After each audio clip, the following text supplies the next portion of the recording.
Assalamualaikum warahmatullahi wabarakatuh. Saya Ali. Di video bagian kedua ini, saya akan share ke kalian cara membuat candil. Prosesnya mudah. Jangan skip video ini.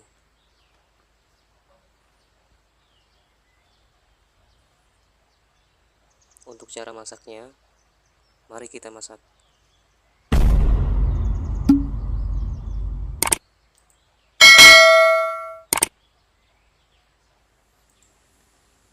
Langkah pertama, saya membuat adonan biji salaknya.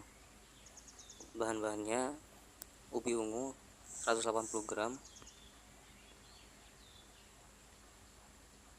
tepung tapioka 70 gram,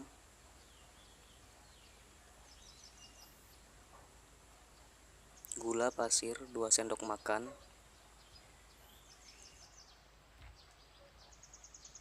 garam setengah sendok teh. Biji salak yang dihasilkan resep ini pas, tidak alot dan pastinya pas. Saya haluskan menggunakan ulekan yang saya lapisi plastik supaya tidak terkontaminasi. Di sini saya haluskan sampai benar-benar halus agar mempermudah proses pembuatannya.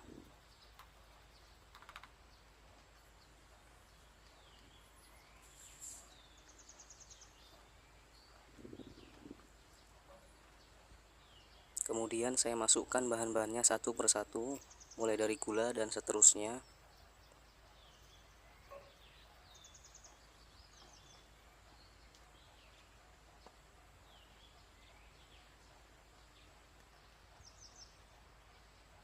Oh iya, kalau adonan kalian kering, bisa ditambahkan dengan sedikit air.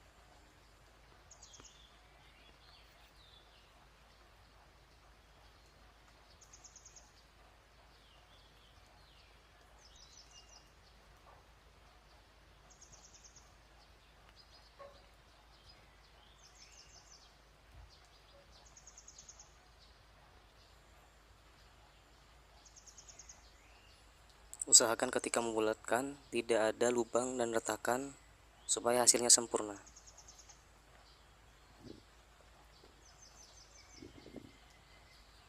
Sini saya bulatkan semuanya satu persatu. Di sini memakan waktu yang sedikit lama.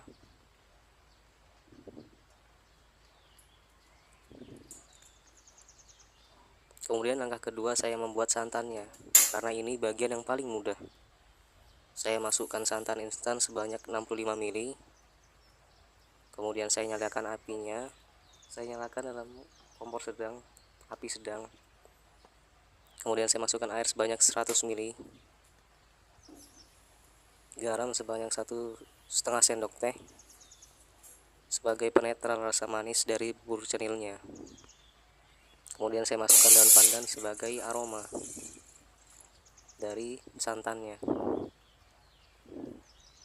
Kemudian langkah ketiga, ke pembuatan buburnya. Saya panaskan air sebanyak 800 ml. Kemudian saya masukkan gula merah sebanyak 200 gram.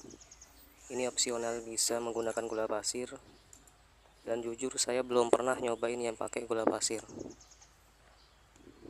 Lain kali mungkin saya buat. Kemudian saya masukkan daun pandan.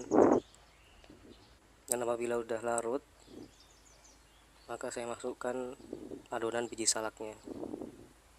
Dan di sini tipsnya, bubur jangan diaduk terlebih dahulu sebelum biji salaknya kelihatan matang agar tidak hancur.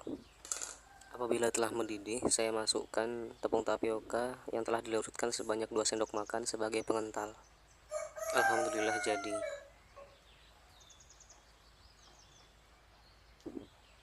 Dan langkah terakhir, plating. Jujur saja ini resep dari nenek saya yang untuk takarannya saya kira-kira sendiri. Bubur biji salak sendiri bisa disajikan ketika hangat maupun dingin. Dan saya sendiri lebih suka yang dingin. Terima kasih telah menonton video ini. Semoga bermanfaat.